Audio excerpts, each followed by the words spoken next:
एक बार भगवान शंकर के अंशभूत महर्षि दुर्वासा पृथ्वी पर विचर कर रहे थे। घूमते घूमते वे एक मनोहर वन में गए। वहाँ एक विद्याधर सुंदरी हाथ में पारिजात पुष्पों की माला लिए खड़ी थी। वह माला दिव्य पुष्पों की बनी थी। उसकी दिव्य गंध से समस्त वन प्रांत सुवासित हो रहा था। दुर्वासा ने विद्याधरी से वह मनोहर माला मांगी। विद्याधरी ने उन्हें आदर पूर्वक प्रणाम करके वह माला दे दी। माला लेकर उन्मत्त वेशधारी मुनि ने अपने मस्तक पर डाल ली और पुनः पृथ्वी पर भ्रमण करने लगे। इसी समय मुनि को देवराज इंद्र दिखाई दिए, जो मतवाले ऐरावत पर चढ़कर आ रहे थे। उनके साथ बहुत से देवता भी थे। मुनि ने अपने मस्तक पर पड़ी माला उतार कर हाथ में ले ली।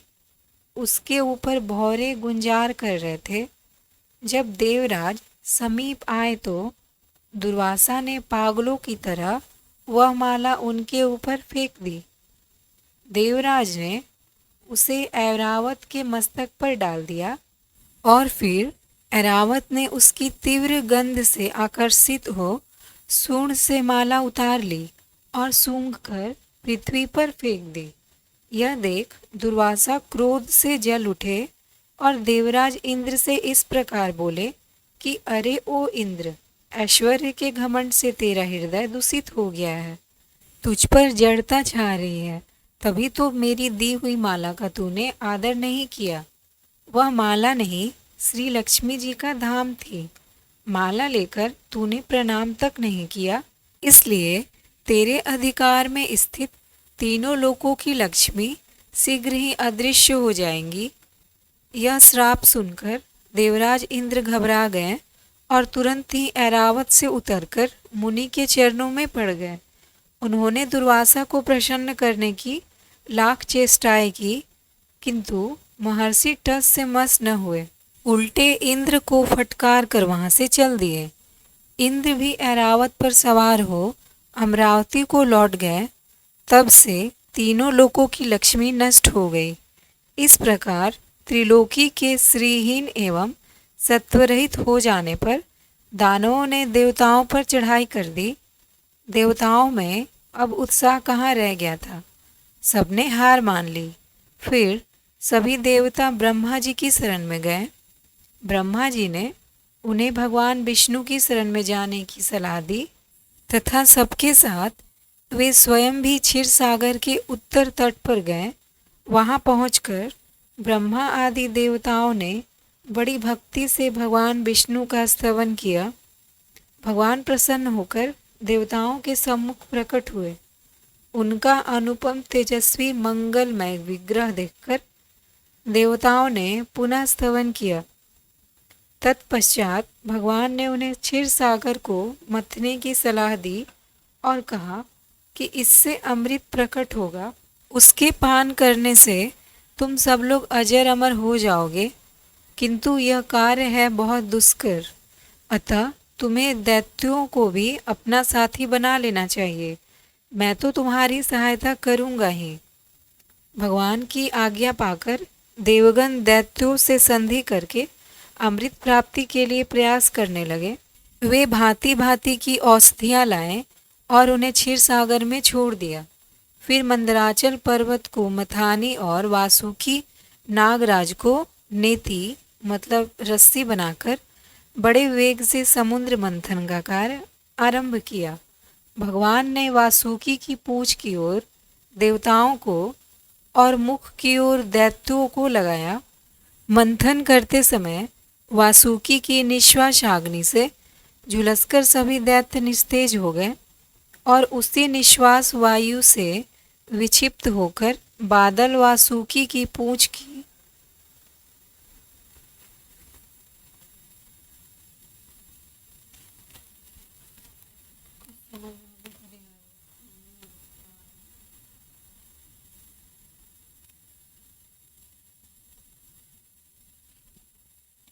मंथन करते समय वासुकी की निश्वासाग्नि से झुलसकर सभी दैत्य निस्तेज हो गए और उसी निश्वास वायु से विक्षिप्त होकर बादल वासुकी की पूंछ की ओर बरसते थे, जिससे देवताओं की शक्ति बढ़ती गई।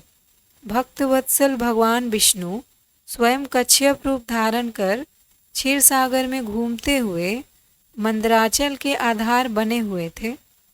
वे ही एक रूप से देवताओं में और एक रूप से दैत्यों में मिलकर नागराज को खींचने में भी सहायता देते थे, तथा एक अन्य विशाल रूप से जो देवताओं और दैत्यों को दिखाई नहीं देता था, उन्होंने मंदराचल को ऊपर से दबा रखा था।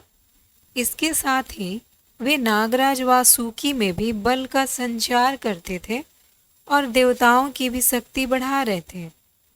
इस प्रकार मंथन करने पर क्षीर सागर से क्रमशः कामधेनु, वारुणी देवी, कल्पवृक्ष और अप्सराएं प्रकट हुई।